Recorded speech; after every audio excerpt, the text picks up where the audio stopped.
বিসমিল্লাহির রহমানির রহিম। সীমা kitchen food.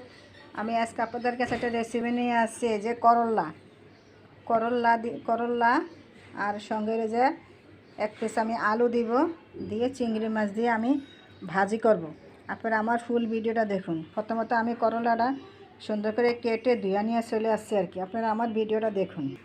এই যে আমার করলাটা ধুয়ে আমি যে পরিষ্কার করে নিয়ে আসছি, তার সঙ্গে নিয়ে আসছি এখানে আমি আলু আর এই যে চিংড়ি মাছ দিয়ে আমি এখানে এটা ভাজি করব। আপনারা আমার ভিডিওটা দেখুন।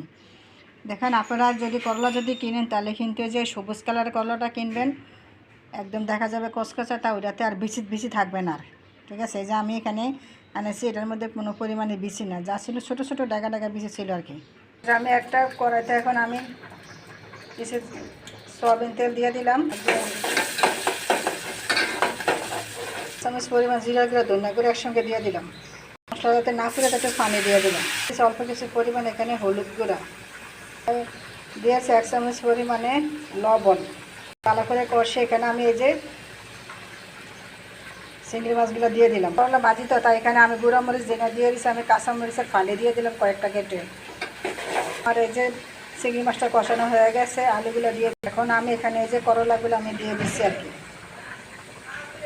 যে আমি করলাগুলো দিয়েছি, এখন আমি করলাতে আমি ঢাকনাও দিব না এবং বেশি নাড়াচাড়াও করব না।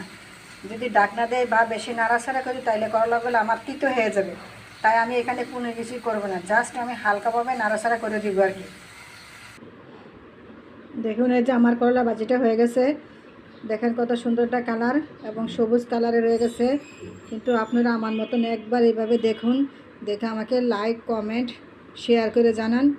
যদি নতুন হয়ে থাকে তাহলে সাবস্ক্রাইব করুন প্লিজ, আমার চ্যানেলটাকে সাবস্ক্রাইব করুন। আল্লাহ হাফেজ।